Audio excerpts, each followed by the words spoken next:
92.7 WOBM. Good morning. Shawn Michaels with you, and joining me right now is author Amy McCready talking about her latest release, The Me Me Epidemic. It's a step-by-step guide to raising capable, grateful kids in an over-entitled world.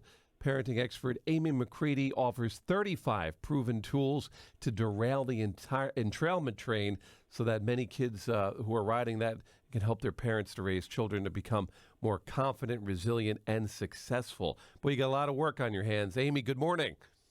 Good morning, Shawn. Thanks for having me. So let's first of all talk about what are the signs. You know, we talk about entitlement. What are some of the signs if we have a problem with entitlement in our home? Well, I think all families have a little bit of entitlement here and there. But if you're seeing some of these symptoms on a regular basis, that's something that we should look at. So things like kids who can't take no for an answer. Maybe they act helpless, or they expect you to do things for them that they can totally do for themselves. They tend to pass blame to others rather than taking personal responsibility. You have to kind of bribe or reward them to get them moving. They're not grateful. Again, all of these things kids do every once in a while, but if it's a reoccurring theme, that's something that parents should definitely take a look at. Is the Me Epidemic another way of saying brats? Is that what we used to be called when we were young? Oh, you're a brat. I mean, is that sort of the type of behavior that we're talking about?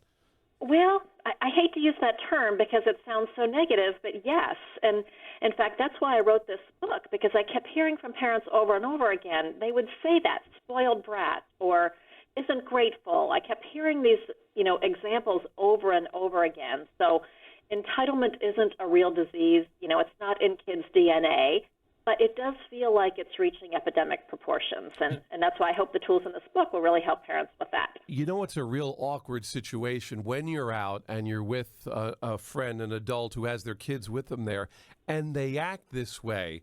You feel like it's just awkward. I find myself like, oh, boy, you just want to walk away because you almost feel bad for that parent because the kids are acting up, and in a lot of cases, not afraid to show it in front of others.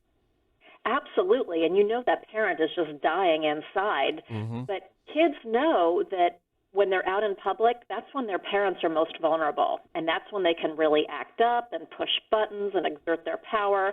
So that's a very common thing, and that's one of the things that we help parents do, kind of reel in that power behavior at home, but also out in public. Now, there's some parents right now listening to this, and they're saying, you know what, that kid needs a good, swift kick in the pants. And yet that's not exactly, today is a different world. So how do we talk about some of the key actions to cutting back on giving in that you can do? Well, you're right. The kicking in the pants just does not work long term. It may work in the moment, but not long term. So there's kind of 5 buckets that I like to help parents work on. The first one I call expect more. And what that means is all kids, toddlers to teens, should be expected to help out in the family. Everybody has to help for the family to function, and we give tools to help parents do that. The second big bucket is to give up on giving in. So that's when we say yes when we really should say no. So the tools help parents really put those boundaries in place and follow through each and every time. That's in the kid's best interest. We're also going to refuse to rescue. So that means we're not going to be driving the homework or the lunchbox to school. We're not going to be intervening with coaches and teachers.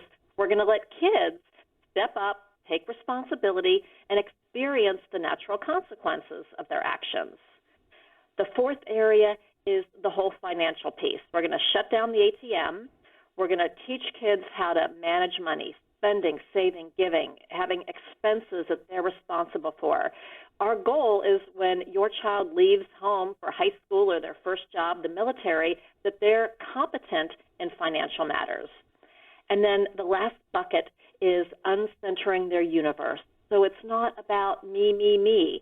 It's about the people around them. So teaching gratitude, empathy, doing random acts of kindness, serving others, those are all things that help kids get out of their own way and realize that they're on this world to serve others, not just, it's not just all about them. Is it a case sometimes where you get dealt a good hand or a bad hand. I hate to say it that way, but some kids you don't have to really do so much with, and they're nice, they're humble, they're caring. Then there's other kids that are just, they're just bad kids, and hopefully they change as they get older. But do you find that in some cases you're just dealt a bad hand?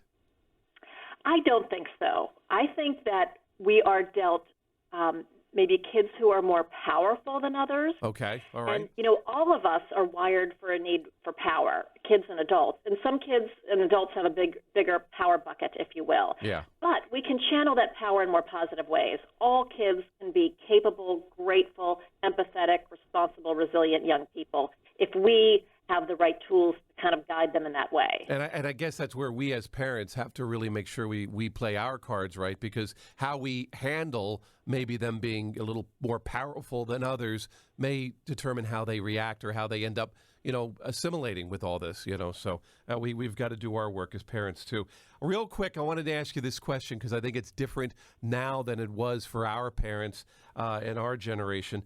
The digital age. Real quick, if you could just touch on that, it's changed things for parents, right? It totally has. So there's a thing called distracted parenting. That is a real thing. We're not in the moment, fully present with our kids, and that causes them to act up. But for kids, they also have technology. So delayed gratification, having to wait for what they want, that has just basically gone away, and that creates some real parenting challenges. We've got social media and reality TV. It's all about me, me, me. So there are a lot of things from a technology standpoint that are kind of working against our efforts as parents to raise capable, grateful, resilient kids.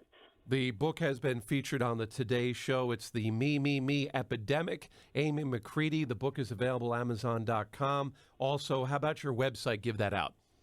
Thanks, Shawn. They can. Your listeners can learn more at positiveparentingsolutions.com. Also, a lot of free training resources there as well. Well, thanks so much for spending some time with us and hopefully helping us make our kids to be better people down the road. Thank you for having me. I appreciate it, Shawn.